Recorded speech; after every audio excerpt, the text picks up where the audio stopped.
যখন এখানে আসছি, হ্যাঁ, মানে যখন প্লেনটা এখানে ক্রেস্ট হয়েছে তখনই সাথে সাথে ক্লাসেই বসা অবস্থায় মারা গেছে প্রায় 15 থেকে 20 জন। ওখানে মারা গেছে একটা সেকশনে 30 জন ছিল, 30 জন ধরেই মারা গেছে।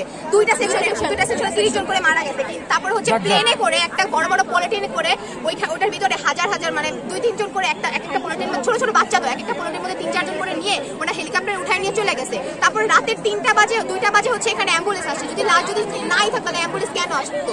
তারপরে আমাদের যে ভাইয়ারা সিনিয়ররা আছে ওরা সব শিক্ষার্থীরা সবাই হচ্ছে লাশ বের করছে, একটার পর একটা লাশ, একজনের হাতে করে লাশ বের করছে। এখান থেকে তো 50 জনের উপরে লাশ বের করা হয়েছে, কিন্তু ওনারা বলতেছে কি লাশের সংখ্যা মাত্র 29 জন। কাল থেকে আজ পর্যন্ত 29 জনে আসছে, কিন্তু লাশের সংখ্যা এখন পর্যন্ত ধরা যায় 150 উপরে আছে লাশের সংখ্যা। অনেকে নিখোঁজ আছে, অনেকের বাবা মা তাদের সন্তানকে পাইতেছে না। একটা বোন তার বোনের ছবি নিয়ে এখানে ঘোরাঘুরি করতেছে, প্রশাসনের কাছে চাইতেছে, কেউ বলতে পারতেছে ওনার বোনের লাশটা পর্যন্ত খুঁজে পেতেছে, এরকম একটা অবস্থা। কিন্তু ওনারা বলতেছে কি যে ওনারা মাত্র 29 জন লাশ পাইছে, কিন্তু আসলে এটা না, নিহত অনেক হয়েছে। আমাদের 100 উপরে। আমাদের দাবি হচ্ছে আমরা লাশ চাই, সঠিক বিচার চাই। আমাদের শিক্ষার্থীর গায়ে হাত তোলা হয়েছে, স্কাউট অনেকদেরকে অ্যারেস্ট করা হয়েছে, তারপর ছাড়াও দেওয়া হয়েছে, টিচারদের গায়ে হাত তোলা হয়েছে।